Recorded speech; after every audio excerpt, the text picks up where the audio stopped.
Assalamualaikum warahmatullahi wabarakatuh. Kembali lagi di channel Nasihat Kehidupan Misteri. Pada video kali ini saya akan membahas tentang 2023 penguasa tanah Jawa datang menagih janji. Tahun 2023 Indonesia harus waspada. Pasalnya ramalan Jayabaya mengungkap bahwa tahun 2023 adalah tahun datangnya Sabdo Palon nagih janji. Sabdo Palon nagih janji ini diyakini sebagai tanda akan terjadinya kekacauan atau bencana alam yang akan terjadi di berbagai daerah. Wong Jawa wis ilang Jawane adalah ungkapan Jayabaya yang menyebut tanda-tanda Sabdo Palon datang, memomong masyarakat Jawa yang sudah kehilangan spiritualitasnya. Berdasarkan ramalan Jayabaya mengungkapkan bahwa masyarakat Jawa menunggu datangnya Sabdo Palon nagih janji, yang kemudian kekacauan merajalela di mana-mana. Tercatat dalam ramalan Jayabaya, dalam serat Sabdo Palon Pupuh 4 bersumpah akan muncul kembali sebagai pamomong tanah Jawa setelah 500 tahun runtuhnya kerajaan Majapahit. Apabila dihitung 500 tahun dari kerajaan Majapahit runtuh pada tahun 1478, maka ramalan datangnya masa Sabdo Palon nagih janji jatuh pada tahun 2020 hingga tahun 2023. Pertanda meletusnya Gunung Merapi yang dijelaskan dalam Pupuh 5 dalam serat Sabdo Palon yang berbunyi, Kulon damel pratondo, pratondo tembayang mamiar di Merapi yang jebluk mililahar, lindu peng pitu setino, kaline banjir bandang. Yang artinya, saya akan membuat pertanda sebagai janji teguh saya apabila Merapi meletus mengeluarkan lahar dan terjadi gempa bumi 7 kali dalam sehari serta banjir bandang akan datang. Dalam serat Sabdo Palon Pupuh 13 disebutkan akan ada ombak menggadang daratan yang artinya merujuk pada sebuah bencana tsunami. Berdasarkan Pupuh 11 dalam serat Sabdo Palon disebutkan panggeblu engkang pinangkung lelorong ngombro-ngombro enjang sugeng sonten praloyo, yang artinya akan datang wabah mengerikan merajalela di mana-mana. Paginya orang-orang masih hidup, sorenya banyak yang mati. Selain itu akan ada juga kejadian sosial di mana perpolitikan akan memanas di tanah Jawa sehingga Indonesia menjadi carut marut. Hal tersebut lantaran adanya egosentrisme dan eksploitasi yang semakin parah. Disebutkan juga oleh Sabdo Palon bahwa moral masyarakat Jawa banyak yang rusak. Dalam ramalan Jangka Jayabaya bahwa masa Sabdo Palon nagih janji akan terus menimbulkan kejadian bencana alam dan sosial yang bakal terjadi secara terus-menerus hingga tahun 2056 berdasarkan hitungan waktu yang sudah diperkirakan.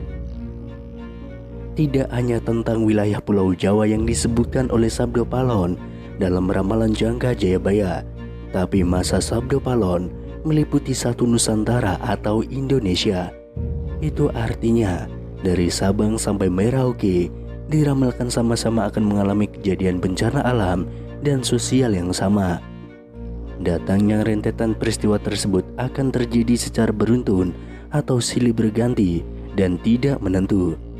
Perlu diketahui, Sabdo Palon merupakan tokoh legendaris, pandito, penasihat kerajaan Majapahit, penguasa terakhir yang beragama Buddha dari kerajaan Majapahit di Pulau Jawa. Beberapa ramalan Jayabaya terbukti pada beberapa dekade terakhir. Namun sebagai masyarakat, kita tetap berdoa dan berikhtiar agar Indonesia selalu aman dan damai tanpa ada bencana di tahun 2023.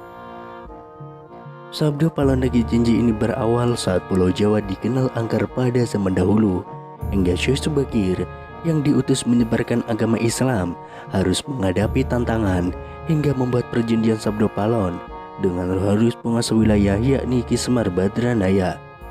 Perjanjian Sabdo Palon itu dibuat sebagai kesepakatan antara Syekh Subakir yang datang menyebarkan agama Islam ke Pulau Jawa yang terkenal angker dengan Roh Penguasa wilayah yakni Ki Semar Badranaya. Diceritakan pada masa dahulu, Pulau Jawa terkenal angker yang dikuasai roh halus Ki Semar Badranaya. Kedatangan Syekh Subakir yang diutus Sultan Turki, Sultan Muhammad I untuk syiar agama Islam.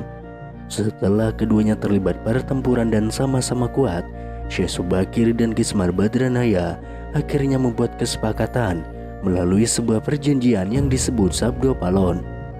Namun kedatangan Syekh Subakir dalam melakukan syiar Islam di Pulau Jawa saat itu harus mendapat rintangan hingga harus membuat perjanjian dengan roh halus, yaitu Ki Semar Badranaya sebagai danyang atau penguasa wilayah tanah Jawa. Syekh Subakir dikenal sebagai orang yang berhasil menumbali Pulau Jawa yang terkenal angker dan wingit pada dahulu kala.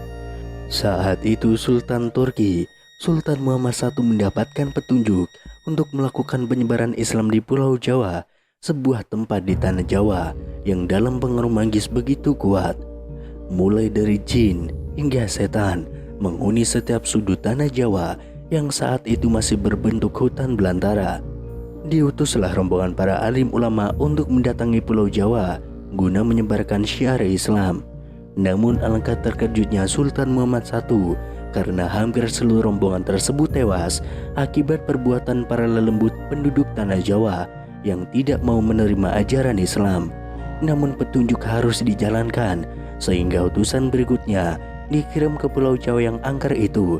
Sosok utusan itu terkenal alim, ahli ruqyah, memiliki kemampuan untuk berinteraksi dengan dunia gaib. Bahkan sosok ini memiliki keahlian dalam membabat tanah yang angker.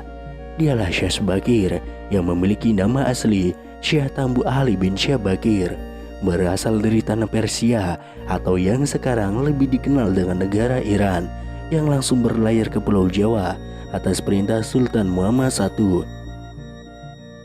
Sesampainya di Pulau Jawa, Syekh Subakir langsung menuju ke Gunung Tidar yang diyakini sebagai titik pusat dari tanah Jawa. Di puncak gunung ini Syekh Subakir memasang tumbal berupa batu hitam yang sudah diraja. Batu tersebut dikenal dengan nama Aji Kalacakra untuk menetralisir daya magis negatif dari bangsa jin. Selama 3 hari 3 malam, batu tersebut mengeluarkan hawa yang sangat panas hingga para lembut terpaksa menyingkir ke Laut Selatan Jawa. Kejadian itu kemudian sampai mengusik ketenangan Ki Semar Badranaya, sang danyang tanah Jawa yang selama ribuan tahun khusyuk bertapa. Pertempuran pun akhirnya tidak terhindarkan selama 40 hari 40 malam. Namun selama pertempuran itu keduanya sama-sama kuat, sampai akhirnya Ki Semar Badranaya menawarkan perundingan kepada Syekh Subakir, yang mana menghasilkan sebuah kesepakatan perjanjian yang dikenal dengan sebutan Perjanjian Sabdo Palon. Setelah Syekh Subakir menyampaikan maksud kedatangan ke tanah Jawa guna menyebarkan Islam di tanah Jawa, Ki Semar Badranaya pun memperbolehkannya, tetapi dengan beberapa syarat. Dan apabila syarat-syarat itu dilanggar, maka Ki Semar Badranaya akan datang untuk menagih janji.